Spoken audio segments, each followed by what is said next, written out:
Nagkagulo ang magkapatid dahil galit na galit itong si Giselle dito kay Zoe dahil sa ginawa niya na immoral kung saan siya isang doktor, subalit nakipagkita siya sa isang lalaki sa loob ng cubicle.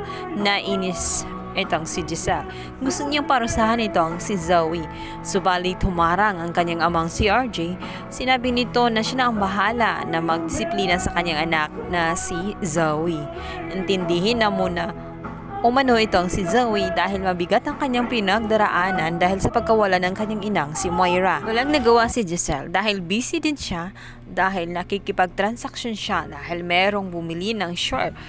Dahil meron nga ang kasamahan sila sa board na nagbenta ng kanyang malaking share.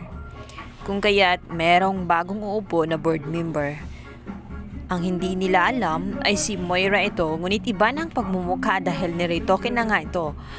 Dahil ipinalabas kasi ni Moira na patay na siya nang sa ganun mawala ang kaso na patong-patong na kanyang nagawa. Alam niya kasi na hindi siya makapaghiganti kung ang mukha pa rin niya ang gagamitin niya. Kaya matatakasan niya ang kanyang mga kasalanan at mabubuhay siya bilang ibang tao dahil ibang mukha na ang kanyang ipapakilala. Magugulat na lamang si Giselle at itong si RJ dahil kaharap na nila ang bruhang si Moira. Ang pagkakaalam nila kasi patay na si Moira at wala na silang kalaban na matindi. Kaya naman matutunghayan nila at magugulat sila sa kanilang masaksihan. Muling makikita si Moira sa loob ng Apex, ngunit hindi na ang kanyang mukha, ibang katauhan ang bagong board member. Sa kabilang banda, nagtagumpay din si Doc Carlos sa kanyang plano at sa kanyang pag-iinarte dahil umepekto na kay Lynette.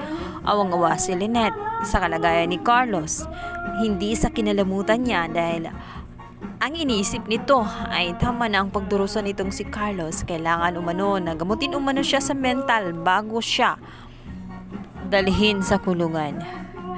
Naawa din siya sa kalagayan nitong si Harry dahil nagmamakaawa ito sa kanya na iurong ang demanda dahil awang-awa din sa sitwasyon.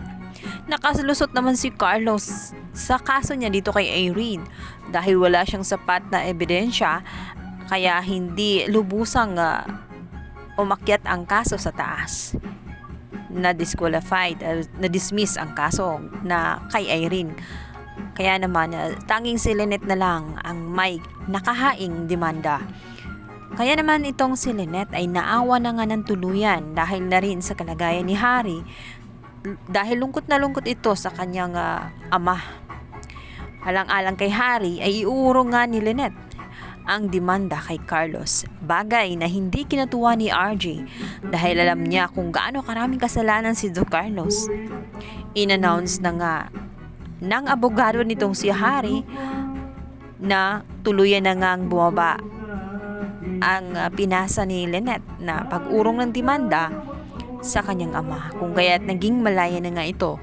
Habang itong si Doc Carlos ay nakikinig ng palihim sa likuran ay napangiti. Nakita ito nitong si Zoe. Alam na niya, nagpapanggap lamang ang kanyang ama dahil sa pag-aasam nito ng kalayaan. Parehas na parehas sila na mag-isip nitong si Moira. Ganon sila katalino. Walang kamalay-malay ang pamilya ng mga tanyag. At muli na ngang magsisimula ang kanilang dilubyo dahil sa pagpasok ni Moira sa loob ng Apex. Natuwa pa itong si Giselle ang hindi niya alam. Ahas na ang muling nakapasok sa kanilang ospital. Pakaabangan ang lalong umiinit na tagpo na abot kamay na pangarap. Please don't forget to like and subscribe my YouTube channel. Thank you. Bye!